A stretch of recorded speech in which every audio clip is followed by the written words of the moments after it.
Bonjour à toutes et à tous, nous sommes le vendredi 14 mai 2021, je suis Sarah Menei, vous écoutez Flash Foot sur Free Ligue 1 Uber Eats.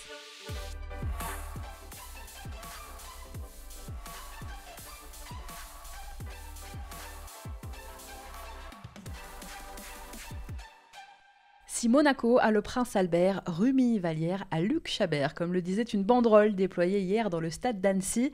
Luc Chabert, le président du club de Rumilly, qui doit être fier aujourd'hui de son équipe et de son coach. Mais voilà, si Rumilly a été valeureux, Monaco a été réaliste et la magie de la Coupe de France n'aura duré que 27 minutes. Alors si le club de National 2 a été éliminé par l'ASM, la soirée d'hier devrait longtemps rester gravée dans les têtes des joueurs de Rumilly. La marche était trop haute, mais les Hauts-Savoyards n'ont pas démérité. Dès la 17e minute de jeu, c'est bien Rumilly qui crée la surprise en ouvrant le score par l'intermédiaire de son capitaine Alexis Peugeot. Surpris par le bon début de match des Hauts-Savoyards, les Monégasques accéléraient et poussaient pour revenir, forçant leurs adversaires à la faute. Pris de panique après un centre de Fodé Ballo touré dans la surface, Arthur Boson envoyait une tête plongeante dans ses propres cages alors qu'il était seul. Coup dur pour le club de National 2 qui voyait Monaco finir en trombe cette première période. 10 petites minutes plus tard, Aurélien Tchouaméni donnait l'avantage aux siens.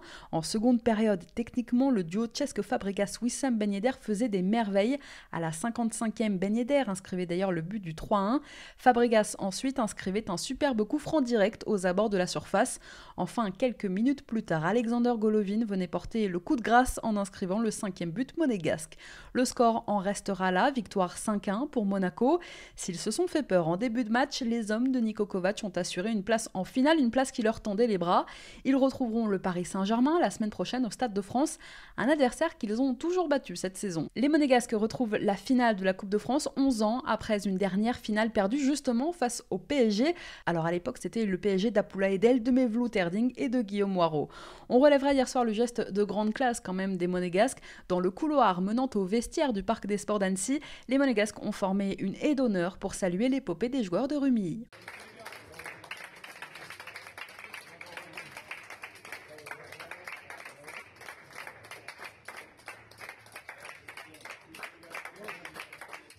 La classe, on l'a ou on ne l'a pas, visiblement en Monaco, là. C'est donc une finale de prestige, Paris Saint-Germain AS Monaco, qui nous attend mercredi prochain, 21h15 au Stade de France.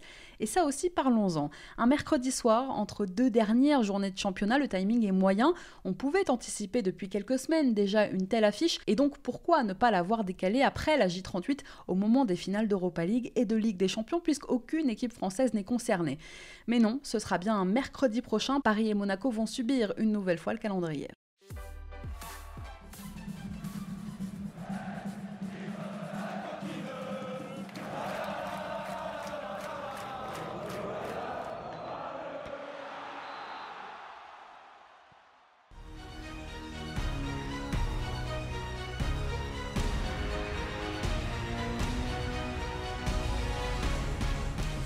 Ce n'est pas la Ligue des talents, c'est la Ligue du suspense. On arrive au bout et si la 36e journée a fait un peu bouger les lignes, il reste encore beaucoup d'enjeux à tous les étages. Cette 37e et avant-dernière journée de Ligue 1 s'annonce décisive. Pas de match ce soir, pas de match demain. Pour les deux dernières journées, c'est bien un multiplex qui vous attend. Dans le sprint final, toutes les affiches ce week-end et le week-end prochain se joueront simultanément dimanche soir à 21h. On détaille tout ça. On commence par Nîmes qui va recevoir Lyon au Costières. Clairement, pas les mêmes enjeux pour les deux équipes. L'une se bat pour le maintien, l'autre veut accrocher le podium et une place qualificative en Ligue des Champions. Nîmes, que l'on croyait hors du coup, est revenu dans la course après sa victoire du week-end dernier à Metz. Grâce à ce succès, les Crocos se sont donné le droit d'y croire, de croire au moins au barrage. Revenus à 2 points de Nantes, 3 de Lorient et de Strasbourg, les Nîmois nourrissent toujours de l'espoir parce que devant eux, il y a des confrontations directes aussi ce week-end, à commencer par Strasbourg-Lorient ou encore un Reims-Bordeaux lors de la dernière journée. Le calendrier avec la réception de l'OL puis un déplacement à Rennes ne leur est pas favorable aux Nîmois, mais avec le succès en Moselle du week-end dernier, ils ont gagné quand même le droit d'y croire. C'est déjà ça. Pour se sauver, il faudra prendre au moins 4 points sur les 6 restants. Quant à Lyon, les hommes de Rudy Garcia, s'ils viennent d'enchaîner 2 précieux succès face à Monaco puis face à Lorient, eh bien ils sont toujours quand même au pied du podium, à un petit point de la 3e place monégasque. Pour ne pas voir la C1 leur échapper une 2e saison consécutive, les Gaunes Jaunes ne doivent rien lâcher et espérer un faux pas monégasque. Et puis la qualification en finale de Coupe de France de 2 équipes, Paris et Monaco, d'ores et déjà assurées de terminer dans le top 4 de la Ligue 1, a des répercussions dans cette course à l'Europe. C'est donc officiel depuis hier soir, le 4e et le 5e de Ligue 1 iront directement en phase de poule de Ligue Europa. Le 6e ira en barrage de Conference League. Je vous rappelle que c'est cette nouvelle compétition européenne, cette C4, dont les contours restent encore un peu flous, mais qui verra le jour la saison prochaine. Enfin, sachez que Lyon a perdu son bras de fer face à la Ligue. La suspension d'un match infligée à son défenseur Mattia De Sciglio par la commission de discipline de la LFP après la bagarre lors de Monaco-Lyon a été maintenue par le CNOSF. Le défenseur italien sera absent dimanche face à Nîmes, mais Rudy Garcia pourra se consoler en récupérant quelques joueurs et pas des moindres. Memphis Depay et Marcelo, par exemple, feront eux leur retour ce week-end. 21h dimanche toujours, Marseille recevra Angers au Vélodrome. Des Angevins maintenus en Ligue 1 après avoir le week-end dernier enfin renoué avec un succès qui les fuyait depuis plus de 2 mois. C'est donc soulagé que les hommes de Stéphane Moulin vont affronter des Marseillais qui visent une qualification européenne. Libérés, les Angevins ont l'occasion dimanche d'offrir un beau cadeau d'adieu à leur entraîneur en s'offrant un succès de prestige face à l'OM. Pour rappel, au match aller en décembre, le SCO s'était imposé 2-1 à domicile. Mais voilà, ce week-end les Marseillais sont dans l'obligation de s'imposer s'ils veulent disputer une Coupe d'Europe la saison prochaine et les hommes de Jorge Sampaoli auront sûrement à cœur d'oublier la défaite subie à Saint-Etienne dimanche dernier. Et puis comme je vous le disais il y a quelques minutes avec les qualifs de Paris et de Monaco en finale de Coupe de France, la 4e et la 5e place deviennent directement qualificatives pour la phase de groupe de Ligue Europa. L'OM repassait 5e le week-end dernier grâce à une meilleure différence de but et toujours à la lutte avec Lens et Rennes pour les 5e et 6e places de Ligue 1. Sachez quand même qu'Angers c'est un peu la bête noire des Marseillais, une équipe qui pose des problèmes à l'OM. Depuis 5 ans, Marseillais et Angevins se sont affrontés à 11 reprises pour seulement 3 victoires de l'OM. Ce match, ce pourrait être aussi la dernière de Flotov sous le maillot marseillais. Suspendu pour une accumulation de cartons jaunes, Florian Thauvin devrait manquer le dernier match de la saison à Metz. Le joueur aura donc contre Angers dimanche la possibilité de jouer son dernier match avec l'OM, l'Ader au Vélodrome, avant de s'envoler pour les Tigresses de Monterrey. La rencontre dimanche sera arbitrée par monsieur Frank Schneider, un arbitre qui a déjà dirigé l'OM 2 fois cette saison, une fois en Ligue 1 lors de la réception victorieuse de Bordeaux mi-octobre et une fois en Coupe de France à l'occasion de la qualification face à l'AJ Auxerre en février. Jamais 203 pour les Marseillais. Au même moment, c'est Nice qui recevra Strasbourg à l'Allianz Riviera, un Racing qui joue décidément à se faire peur en cette fin de saison, alors qu'il semblait protégé depuis plusieurs semaines grâce à une série de bons résultats jusqu'à la fin de l'hiver. Strasbourg, depuis quelques semaines, n'avance plus. Une seule victoire sur les 8 derniers matchs et c'est tout le club qui tremble. Parce que la zone rouge se rapproche à grands pas avec les retours en force de Lorient et de Nantes notamment. Ces derniers temps, les Alsaciens trop irréguliers ont même relancé des concurrents directs dans la lutte pour le maintien, comme les Canaries. Alors que Strasbourg va jouer son maintien en Ligue 1 lors des 2 dernières journées, Marc Keller attend une réaction de son groupe. Le président du club a prévenu, il veut voir des guerriers dimanche à Nice. Les Aiglons de leur côté, alternant eux aussi le bon et le moins bon, n'ont plus rien à jouer en cette fin de saison. L'objectif pour les 2 derniers matchs d'Adrian Urcea restera de terminer dans le top 10. À l'aube de cette 37e journée, les Niçois sont 9e. À l'image de Strasbourg, c'est un match ô combien important qui attend Lorient dimanche soir face à Metz. C'est simple, Lorient a 2 matchs pour sauver sa peau en Ligue 1. Les Merlus ont leur destin entre leurs mains. Malgré les bons résultats récents, les Lorientais sont toujours en danger. 17e aujourd'hui au classement à égalité de points avec Strasbourg qu'ils affronteront à la Méno lors de la dernière journée. Après une première partie de saison très compliquée, le promu fait une bien meilleure seconde partie d'exercice. Au fil des semaines, les Merlus ont rattrapé leur retard, sortant même de la zone rouge, notamment grâce à des victoires face à des concurrents comme Bordeaux et Brest. Si l'équipe de Christophe Pélissier encaisse toujours beaucoup trop de buts, c'est quand même l'avant-dernière défense de Ligue 1. Elle peut compter sur un Terem Moffi excellent depuis janvier. Mais voilà, Metz de son côté cale et Frédéric Antonetti a promis de sévir. Le week-end dernier, les Grenats ont perdu 3-0 face à Nîmes. Ça n'a évidemment pas plu à Frédéric Antonetti qui a dû bien profiter de la semaine pour remobiliser ses joueurs et leur remonter un peu les bretelles. Si les Messins sortent d'un exercice réussi et n'ont plus rien à jouer en cette fin de saison, hors de question de finir en roue libre. Pour l'instant, ils ne mettent plus un pied devant l'autre. Les Messins, on attend donc une réaction dimanche et on attend des Messins évidemment revanchards. On verra si les remontrances de Frédéric Antonetti auront eu l'effet escompté. Réponse dimanche soir. Les Merlus devraient aligner leurs 11 types de départ, mais il y a déjà 2 forfaits d'actés pour ce week-end. Dimanche, Christophe Pélissier devra encore se passer de Quentin Boigard, touché à la main, et de Jonathan Delaplace, touché au mollet. Les 2 étaient déjà absents face à Lyon le week-end dernier. Dans le même temps, le Paris Saint-Germain accueillera Reims au Parc des Princes. Le PSG perdra-t-il son titre de champion de France dès cette 37e journée ou tout se jouera-t-il lors de l'ultime journée dans une semaine? Eh bien c'est là tout l'enjeu de cette rencontre face au Stade de Reims dont un nul suffirait à assurer définitivement le maintien.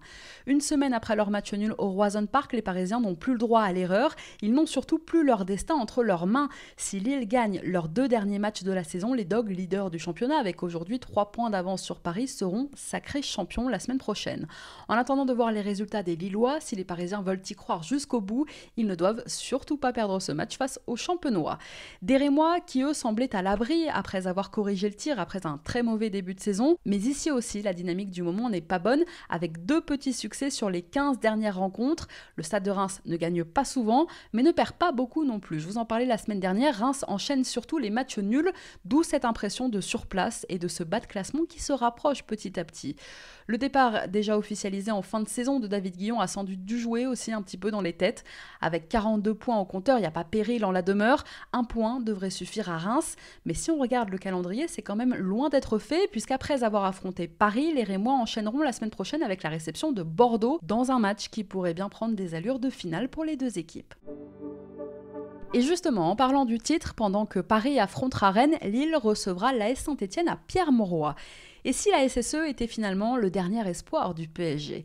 À domicile, Lille a dimanche soir l'occasion de se rapprocher plus que jamais du titre. Pour le moment, les Dogs comptent 3 points d'avance, je vous le disais, sur Paris. Un petit joker à ne pas griller. Avant d'affronter Angers la semaine prochaine, le LOSC doit tout d'abord faire face donc aux Stéphanois, mais ce sera pas si simple. Face à des Verts qui veulent bien finir et qui enchaînent les bonnes performances, dont une récente victoire face à l'Olympique de Marseille dans le Chaudron. Au fond du trou, il y a encore quelques semaines, les Stéphanois relèvent la tête et peuvent apparaître comme un épouvantail dans la quête du titre des nordistes. Face à son ancienne équipe, Christophe Galtier aurait raison de se méfier. Sachez que dimanche, à l'occasion de ce LOSC ASSE, José Fonte pourrait disputer son dernier match avec les Dogs. Après une accumulation de cartons jaunes, le défenseur lillois sera suspendu pour le dernier match de la saison à Angers. À 37 ans, le Portugais arrive en fin de contrat avec les Dogs et une proposition de prolongation n'est pas encore sur la table. Au même moment, duel de mal classés entre Dijon et Nantes.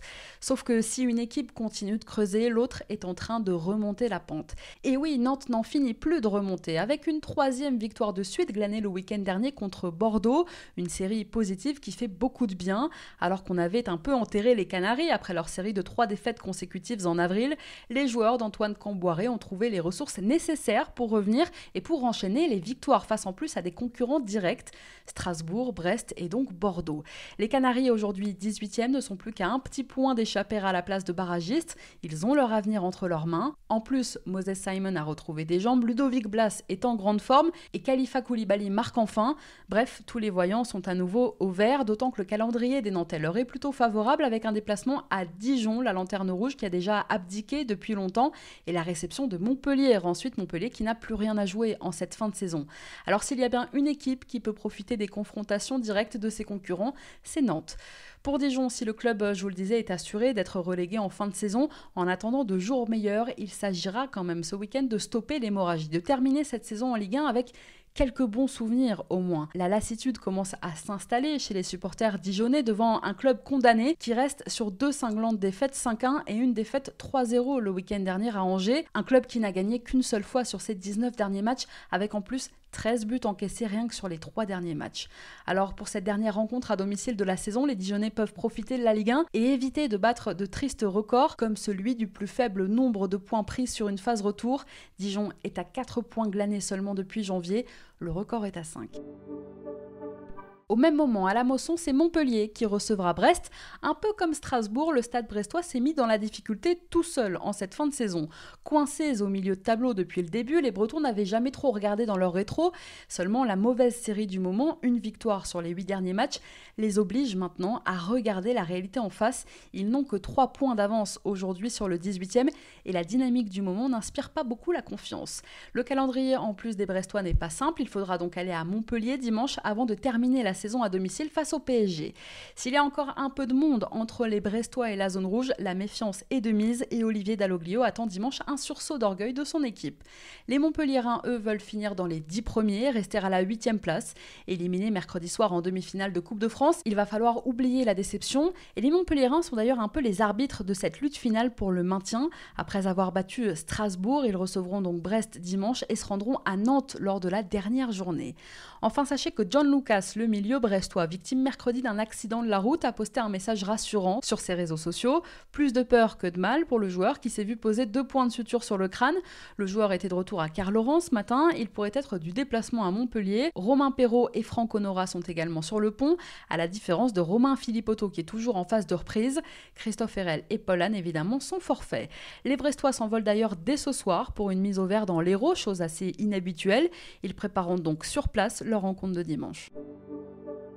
Loin de la Mosson, au Matmut Atlantique dimanche soir, c'est Bordeaux qui accueillera Lens. Là non plus, pas du tout les mêmes enjeux pour les deux équipes. Ces deux-là, de toute façon, cette saison, n'ont clairement pas élevé les cochons ensemble. C'est une saison exceptionnelle pour les Lensois, tandis que c'est sans doute la pire saison des Girondins depuis très longtemps. Une gestion catastrophique et un actionnaire, King Street, qui est en train de jeter l'éponge, un vestiaire fissuré et un entraîneur qui attend sa fin de contrat. Bref, Bordeaux multiplie les problèmes et résultat, 2 victoires et 1 nul, mais surtout 14 défaites sur les 17 derniers matchs. Voilà des résultats qui ont fait sauter les dernières digues qui protégeaient les Bordelais du bas de classement. Avec seulement 2 points d'avance sur le barragiste nantais, la victoire ce week-end est impérative pour les Bordelais, d'autant plus que, je le disais, lâché par ses actionnaires, les conséquences économiques d'une descente en Ligue 2 du club seraient dramatiques. Bordeaux risquerait un redressement judiciaire. Alors clairement, ce week-end, les Girondins ont une épée de Damoclès au-dessus de la tête. Mais voilà, en face, Lens viendra jouer son avenir européen au Matmut. Défait la semaine dernière dans le derby du Nord, les joueurs de Francaise ont perdu le week-end dernier leur 5e place au profit de Marseille. Ils auront à cœur de se rattraper dimanche pour offrir au sang et or une qualif européenne. Point d'orgue d'une saison, je le disais, exceptionnelle pour le promu. Pour cette rencontre, le défenseur des Girondins, Edson Mexer, qui s'est blessé samedi dernier à Nantes, devrait déclarer forfait. Suspendu pour le déplacement à Reims dimanche prochain, on ne devrait pas revoir le défenseur bordelais. En revanche, Jean-Louis Gasset pourrait ce week-end compter sur 2 retours d'importance, celui de Samuel Kalou et celui d'Atem Benarfa. Les 2 hommes ont repris le chemin de l'entraînement collectif en milieu de semaine. Enfin, sachez qu'à 1h30 du coup d'envoi, dimanche, les supporters bordelais se réuniront une nouvelle fois sur le parvis du stade où ils attendront l'arrivée du bus des joueurs pour les encourager. Ça leur avait porté chance contre Rennes, espérons pour eux que ça leur porte chance contre Lens. Enfin, dernière rencontre de ce multiplex de la 37e journée, dimanche soir, Monaco accueillera Rennes, un affrontement crucial dans la course à l'Europe pour les 2 équipes. 3 jours après leur qualification en finale de Coupe de France, les Monégasques doivent se remettre la tête à la Ligue 1. Les joueurs de Niko Kovac occupent pour l'instant la 3e place qualificative pour la Ligue des Champions, un petit point devant Lyon et ne comptent que 2 unités de retard sur le Paris Saint-Germain. Les Monégasques qui ont renoué avec la victoire en championnat à Reims le week-end dernier après avoir perdu à domicile contre Lyon, veulent terminer la saison en boulet de canon en obtenant donc leur billet pour la C1 et en soulevant, pourquoi pas, la Coupe de France pour la première fois depuis 30 ans. De son côté, Bruno Genesio, depuis son arrivée, a permis aux Rouges et Noirs d'espérer une nouvelle qualification en Coupe d'Europe. Au-delà d'une première défaite face à l'Olympique de Marseille, Genesio a mis un terme à la série de mauvais résultats du club breton. Et résultat, après avoir glissé jusqu'à la 10e place du classement, Rennes pointe aujourd'hui au 7e rang et n'est surtout qu'à un petit point de la 5e place. Les Rennais semblent avoir digéré la fin du règne de Julien Stéphan et rêvent désormais d'enchaîner une 4e saison en Coupe d'Europe. Revigorés, des joueurs se sont relancés, à l'image de Flavien T ou de Martin Terrier. D'autres sont aussi plus à l'aise depuis quelques semaines, comme Jérémy Doku. Ça promet dimanche un affrontement de haut niveau. L'AS Monaco disputera cette rencontre avec un maillot collector sur le dos. Le club du Rocher a présenté une tunique inédite sur ses réseaux sociaux. Et puis à l'issue de la rencontre, des maillots seront mis aux enchères au profit de la Ligue Méditerranée afin de soutenir les clubs de foot amateurs de la région. Et puis sachez qu'en ce dimanche soir, veille de journée de lutte internationale contre l'homophobie, tous les clubs de Ligue 1 porteront un maillot floqué arc-en-ciel. Alors pas une affiche que je vous conseillerais particulièrement ce week-end, il ne reste que 2 journées, il faut en profiter et s'intéresser à chacune d'entre elles. Et si vous avez peur de manquer quoi que ce soit, vous savez que vous pouvez retrouver gratuitement et en quasi-direct sur votre appli Free Ligue 1 Uber Eats tous les buts, les résumés de vos rencontres et les plus belles actions de dimanche soir. On en profite pour glisser un petit mot aux Clermontois. Après le match nul de Toulouse contre Pau mercredi soir, Clermont est quasiment assuré de monter pour la première fois de son histoire en Ligue 1. Deuxième au classement en Ligue 2 avec une très large différence de but, à moins d'un scénario catastrophe, c'est-à-dire une large défaite des Auvergnats à Caen et une victoire tout aussi prolifique de Toulouse à Dunkerque lors de la dernière journée de Ligue 2 samedi. Le Clermont Foot sera officiellement promu en Ligue 1 ce week-end. Une première dans l'histoire du club qui va rentrer dans une nouvelle dimension. Lorsque la saison sera terminée, on aura évidemment tout le temps de revenir sur leur parcours, sur cette saison en Ligue 2, sur leur effectif et sur les enjeux de cette première montée pour les Clermontois. En attendant, bravo à eux, la dernière journée de Ligue 2 c'est samedi soir. Clermont a donc l'occasion de valider officiellement cette montée en battant Caen. Allez, on passe à notre déclat du jour.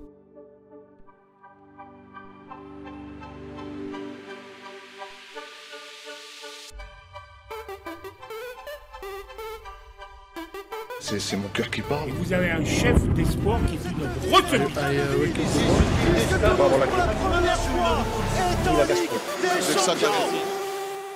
La petite phrase qui a fait couler beaucoup d'encre cette semaine, c'est celle lâchée par Kylian Mbappé mercredi soir après la victoire et donc la qualification du PSG face à Montpellier en finale de Coupe de France. Le Parisien a parlé de la course au titre en Ligue 1 en disant, je le cite, « On n'a pas perdu le titre en Ligue 1 encore, on va se concentrer sur les derniers matchs, on va tous les gagner, on ne pourra s'en prendre qu'à nous-mêmes si on perd le titre, ce sera nous qui l'aurons perdu, pas eux, le LOSC, qui l'auront gagné ». Alors rapidement, Mbappé avait éclairci ses déclarations via un post dans sa story Instagram en expliquant que Paris ne pouvait s'en prendre qu'à lui-même d'avoir perdu autant de matchs en Ligue 1 cette saison, que le LOSC n'avait pas démérité et que les Lillois feraient de beaux champions. Bon, je vous rassure tout de suite, pas d'incident diplomatique. Interrogés par RMC Sport, certains joueurs de l'effectif lillois ont répondu, je les cite, « Franchement, on s'en fout, on est concentré sur nous-mêmes et sur notre objectif de gagner le titre, rien de plus. C'est plus une maladresse qu'autre chose. Mbappé est un bon mec sur le terrain. Ce qu'il a dit n'est pas dit pour nous critiquer ou nous blesser, a lâché l'un d'entre eux, imité très vite par un coéquipier. Mbappé a le droit de le penser. Nous aussi, si nous avions perdu moins de matchs contre Nîmes, par exemple, nous aurions plus de points. Après, ce qu'il dit est légitime, le PSG n'est pas fait pour perdre autant dans la saison. » Bon, pas de polémique, donc la déclaration un peu maladroite de Mbappé n'a pas touché les Lillois, plus motivés que jamais à aller décrocher le titre. Merci d'avoir été avec nous, je vous souhaite à tous un très bon week-end de Ligue 1. C'était Sarah Menahi, vous écoutiez Flash Foot sur Free Ligue 1 Uber Eats. On se retrouve lundi pour débriefer ensemble cette 37e journée de championnat. Bon week-end.